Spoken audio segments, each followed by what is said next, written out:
मध्य प्रदेश में मोहन सरकार का इंफ्रास्ट्रक्चर डेवलपमेंट पर खास फोकस है, क्योंकि एक मजबूत इंफ्रास्ट्रक्चर से विकास को पंख लगते हैं। इसी कड़ी में मोहन सरकार ने सड़क कनेक्टिविटी को मजबूत करने की दिशा में एक बड़ा कदम उठाया है। प्रदेश में 12 नई सड़क परियोजनाओं को मंजूरी मिली है, जिनकी कुल लंबाई है 787 किलोमीटर से ज्यादा और लागत करीब 25,139 करोड़ रुपए। इनमें सिवनी बालाघाट के 91 किलोमीटर से ज्यादा लंबे मार्ग को 4 लेन बनाने की योजना भी शामिल है। भोपाल, विदिशा, कलघाट, मनावर, मांगोद और पूर्वी भोपाल बाईपास जैसी परियोजनाएं भी प्रदेश के सड़क नेटवर्क को नई रफ्तार देंगी। इन परियोजनाओं का असर सिर्फ शहरों की कनेक्टिविटी तक सीमित नहीं रहेगा, बल्कि ग्रामीण इलाकों को भी इसका सीधा फायदा मिलने की उम्मीद है। किसानों के लिए मंडियों तक और बाजारों तक पहुंच आसान हो सकेगी। वहीं फल, सब्जी, दूध जैसे उत्पाद कम समय में बाजार तक पहुंच सकेंगे।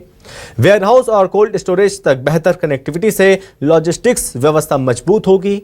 सड़क नेटवर्क के विस्तार से उद्योग और व्यापार को नई गति मिलने की उम्मीद है। यानी कि बेहतर सड़कें सिर्फ सफर आसान नहीं करेंगी, बल्कि रोजगार, कारोबार और प्रदेश की आर्थिक रफ्तार बढ़ाने में भी अहम भूमिका निभा सकती हैं।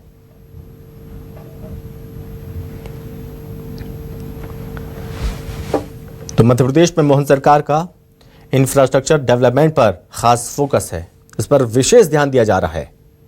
बता दें आपको, एक मजबूत इंफ्रास्ट्रक्चर से विकास को पंख लगते हैं।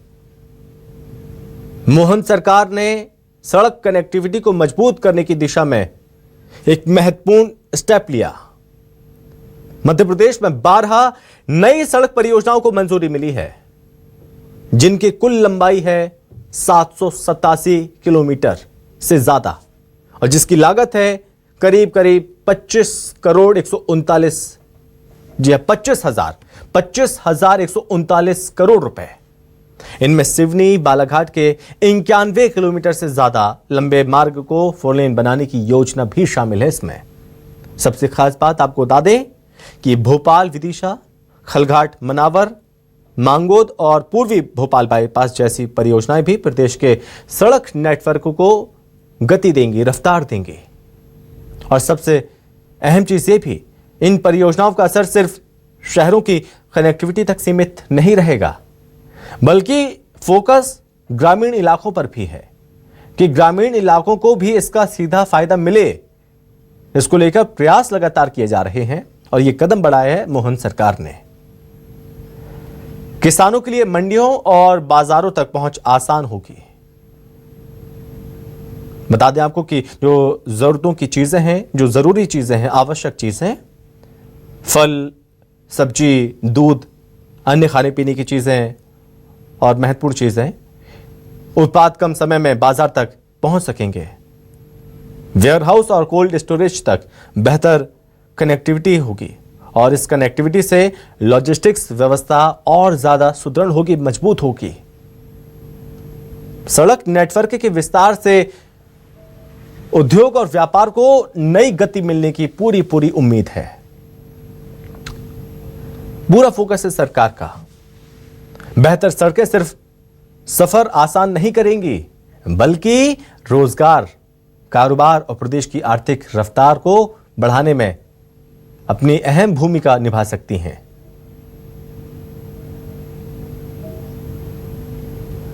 तो ये सरकार का पूरा यहां पर जोर है कि प्रदेश की सड़कें बेहतर हों और इसको लेकर प्रयास किए जा रहे हैं। सरकार की ओर से कई बड़े फैसले लिए गए हैं। नई सड़क परियोजना को मंजूरी मिली है और मध्य प्रदेश में इंफ्रास्ट्रक्चर को डेवलप किया जा रहा है और इस पर खास फोकस है सरकार का। एक मजबूत इंफ्रास्ट्रक्चर से विकास को पंख लगते हैं। जब जिस प्रदेश का इंफ्रास्ट्रक्चर मजबूत होगा, वहां पर उद्योग स्थापित होंगे, निवेश और ज्यादा आएगा, निवेशक रुचि लेंगे प्रदेश में निवेश करने के लिए, रोजगार के साधन बढ़ेंगे, लोगों को, युवाओं को नौकरियां मिलेंगी। मोहन सरकार ने सड़क कनेक्टिविटी को मजबूत करने की दिशा में यह महत्वपूर्ण कदम उठाया है और सरकार की यह कोशिश है अगर इंफ्रास्ट्रक्चर को मजबूत करना है तो इस पर पूरा जोर लगाना होगा, सड़कों को बेहतर करना होगा और तभी यहां पर रोजगार के अवसर और ज्यादा क्रिएट हो सकेंगे, क्योंकि उद्योग यहां पर आएंगे, निवेशक यहां पर रुचि दिखाएंगे। मध्य प्रदेश में जब ज्यादा रोजगार मिलेंगे तो युवाओं को उनकी मेहनत रंग लाएगी, क्योंकि जो उन्होंने मेहनत की है उसका नतीजा उन्हें जरूर मिलेगा। इसको लेकर सरकार की यही कोशिश है कि इंफ्रास्ट्रक्चर को डेवलप किया जाए, सड़कों को बेहतर किया जाए। 12 नई सड़क परियोजनाओं को मंजूरी मिली और जिनकी कुल लंबाई 787 किलोमीटर से ज्यादा और लागत करीब 25,139 करोड़ रुपए है।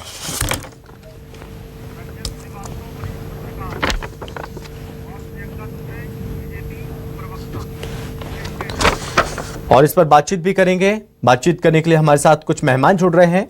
बीजेपी से प्रवक्ता हैं प्रियंका दुबे जी हमारे साथ जुड़ रही हैं। प्रियंका जी, बहुत स्वागत है आपका। वरिष्ठ पत्रकार हैं रंजन श्रीवास्तव जी। रंजन जी, बहुत स्वागत है सर आपका भी।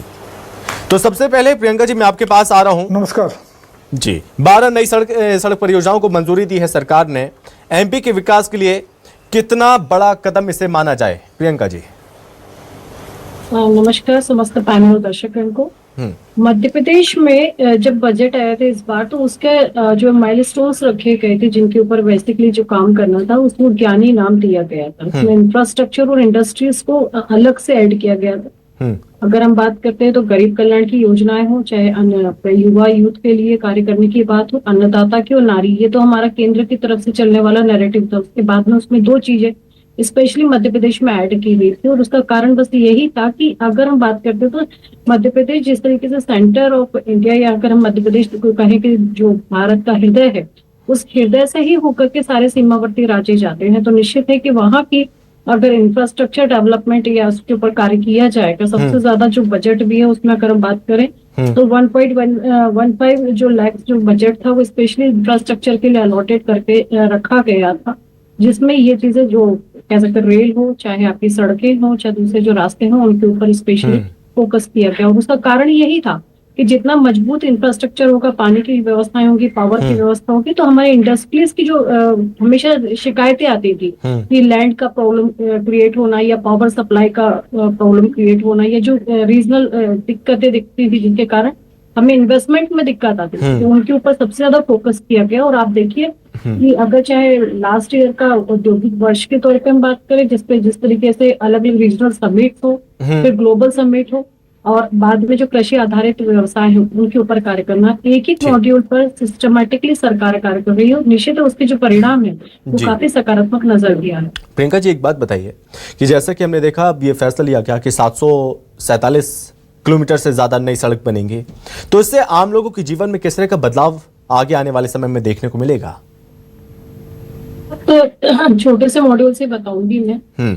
जिस छोटे छोटे जिलों से हम आते हैं, स्पेशली उनके प्रोडक्ट को आइडेंटिफाई करना रीजनल समिट के माध्यम से, तो ये जो डेवलपमेंट है, आज आप देखिए कि पहले जब गांव होते थे जिनमें ना ही सड़कें होती थी, ना पानी होती थी, ना बिजली होती थी, तो जो कनेक्टिविटी टूटती थी इन बारिश के दिनों में, या जो दूसरे इश्यूज आते थे, कई बार आपने देखा होगा कि बाकी चीजें तो छोड़िए, छोटे बच्चों को स्कूल तक जाने की समस्या आ जाती थी क्योंकि पुलिया बंद है, पानी की समस्या है।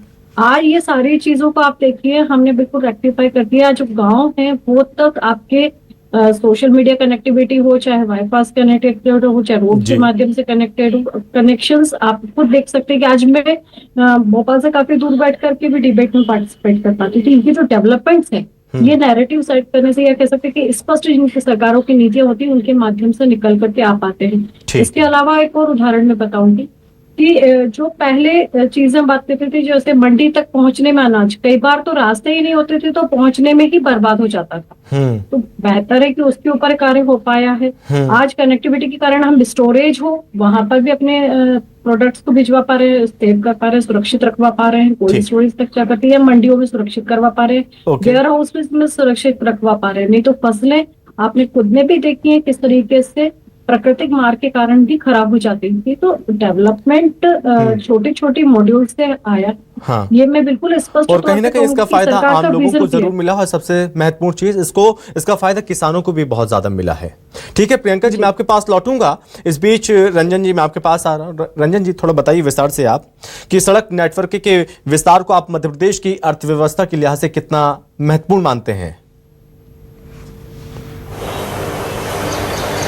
देखिए, सड़क कोई भी स्टेट हो, कोई भी देश हो, अगर वो तरक्की करता है तो उसमें सड़कों का बहुत बड़ा योगदान है। तो छोटा मोटा नहीं, बहुत बड़ा योगदान है।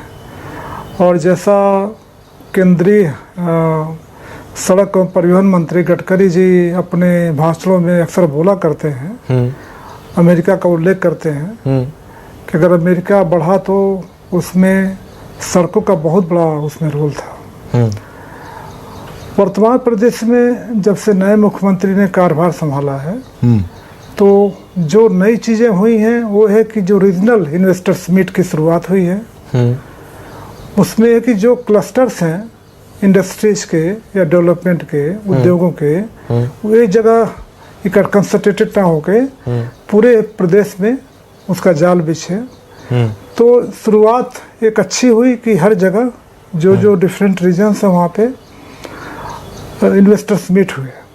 तो उद्योगों को बुलाने का प्रयास है कि जो भी जहाँ पे जो रॉ मटेरियल्स हैं, वहाँ का जो संसाधन है उसको देखते हुए उद्योगपति वहाँ पे आए, निवेश करें। और जब जाहिर निवेश करेंगे तो वहाँ पे रोजगार बढ़ेगा, तरक्की बढ़ेगी, उन्नति बढ़ेगी। लेकिन उसके लिए ज़रूरी है अच्छे रोड की।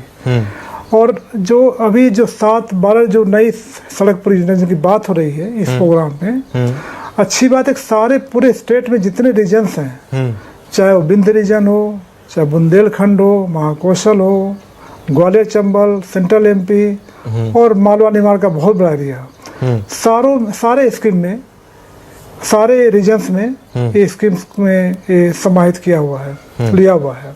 नंबर 1 तो जाहिर है जब आप रीजनल इन्वेस्टर्स मीट करते हैं डिफरेंट रीजन्स में, तो डिफरेंट रीजन्स को आपको सड़कें भी चाहिए। और जो जिस परियोजनाओं की बात हो रही है, ऐसा नहीं सड़कें नहीं थी वहाँ पे। देखिए उनका उन्नयन हो रहा है, 2 लेन की 4 लेन हो रही है, 4 का 6 हो रहा है। तो जाहिर है कि वहाँ की आवश्यकताएं बढ़ी हैं और आगे देखने वाले जरूरतों को देखते हुए सरकार ने इस पे काम करना शुरू कर दिया। रंजन जी, एक चीज अच्छी बात है, बाद में डिमांड क्या हम ये मानकर चलें कि बेहतर जो सड़कें होती हैं उसका असर ग्रामीण अर्थव्यवस्था पर और किसानों की आय पर ज्यादा पड़ता है? कितना असर पड़ता है आप मानते हैं? दिनेश गुप्ता बहुत असर पड़ता है। तो उसमें सोचने की बात ही नहीं है। देखिए सबसे बड़ी बात है कि किसान की जो समृद्धि है या जो उसकी खुशी है वो किस बात से होती है? फसल हो जाए और फसल आके मार्केट में मंडी में बिक जाए, खाने का समय मंडी पहुंच जाए, मंडी पे अच्छे रेट मिल जाए, फिर वापस घर भी आ जाए टाइम पे ठीक से। बिल्कुल।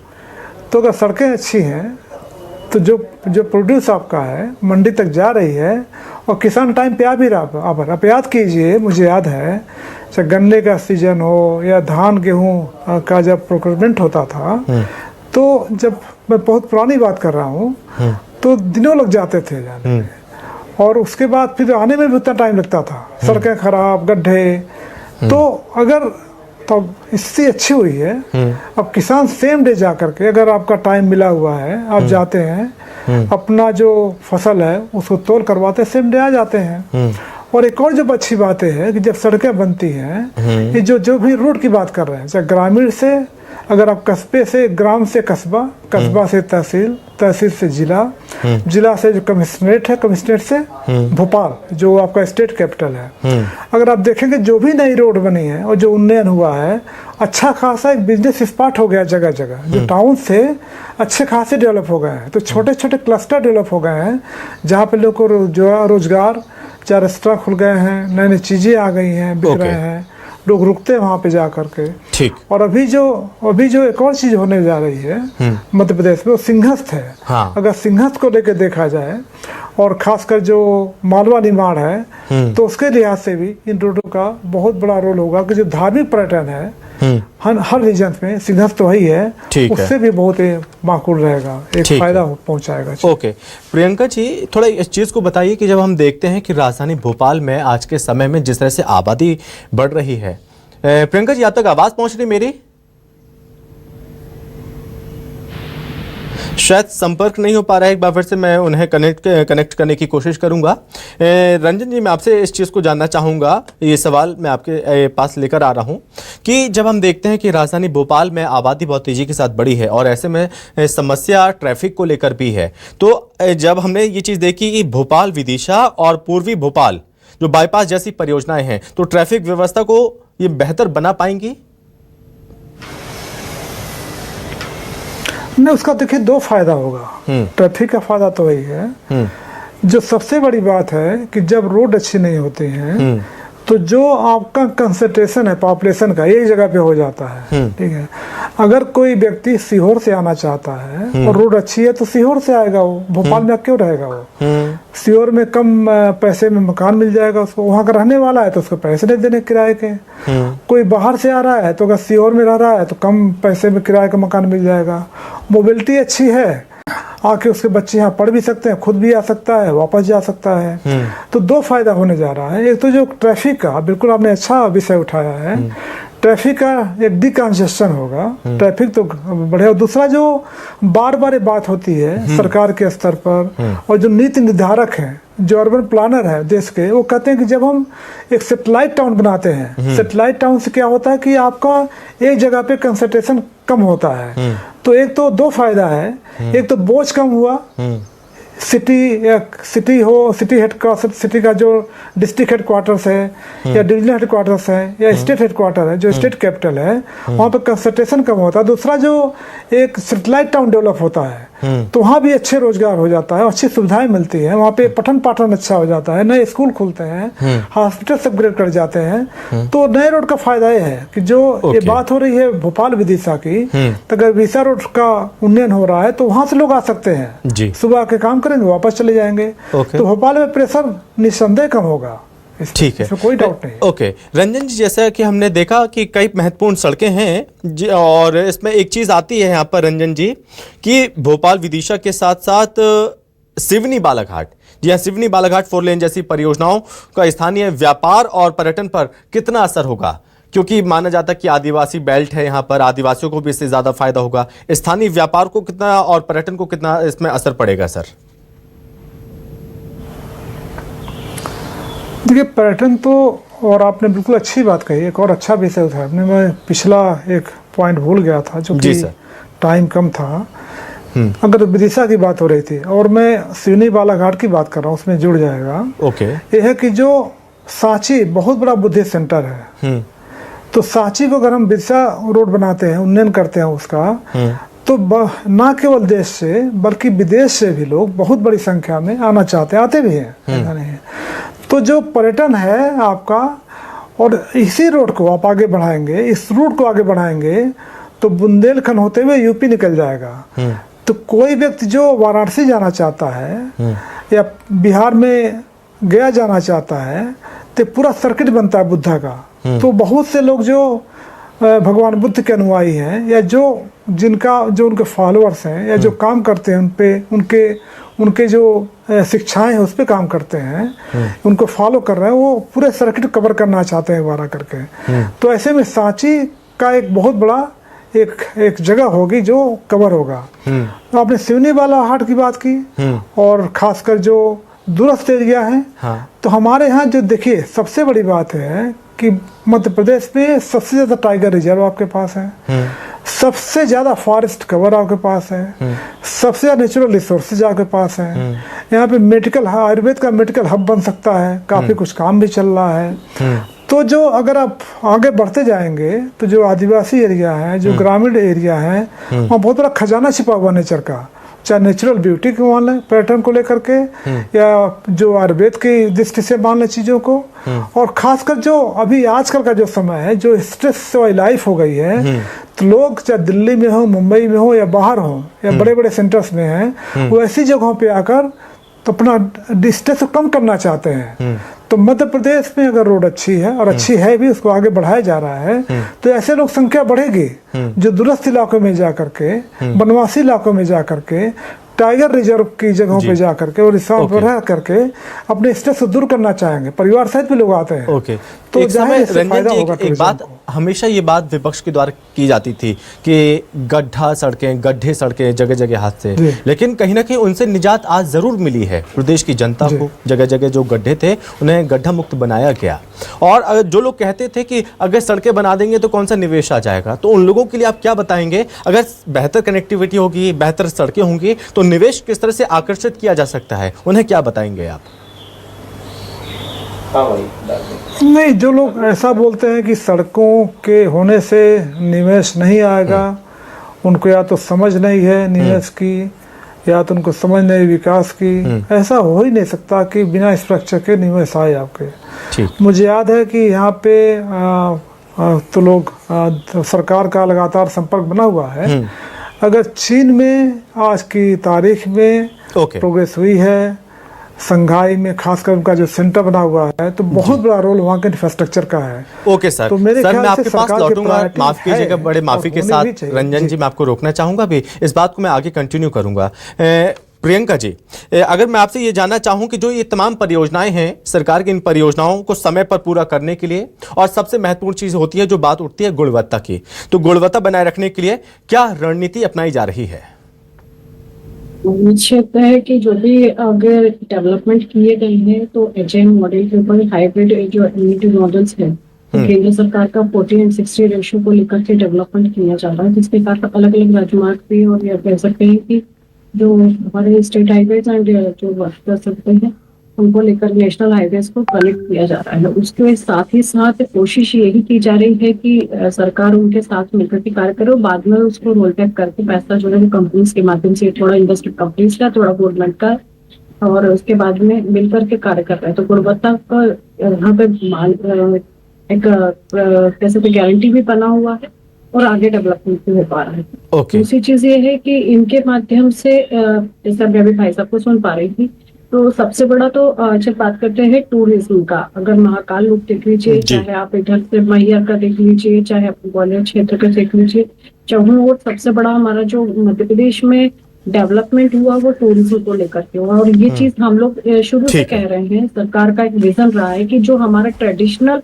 इकोनॉमी जिससे बढ़ सकता है, जिसको हम स्पेशली फार्मर्स और एग्रीकल्चर को लेकर, उसमें तो फायदा हुआ ही हुआ है। बिल्कुल, और ये भी हम कह सकते हैं कि मध्य प्रदेश आने वाले फ्यूचर में जो लॉजिस्टिक्स हब बनने की क्षमता भी जरूर रखता है। समय की कमी थी, यहीं पर रोकना चाहूंगा मैं। प्रियंका जी आपका धन्यवाद, और रंजन जी बहुत धन्यवाद सर आपका भी, इस चर्चा में जोड़े, हमसे बातचीत की, धन्यवाद आपका। तो मध्य प्रदेश में मोहन सरकार का इंफ्रास्ट्रक्चर डेवलपर खास फोकस है, और इसी के साथ इस खास चर्चा में बस इतना ही। नमस्कार।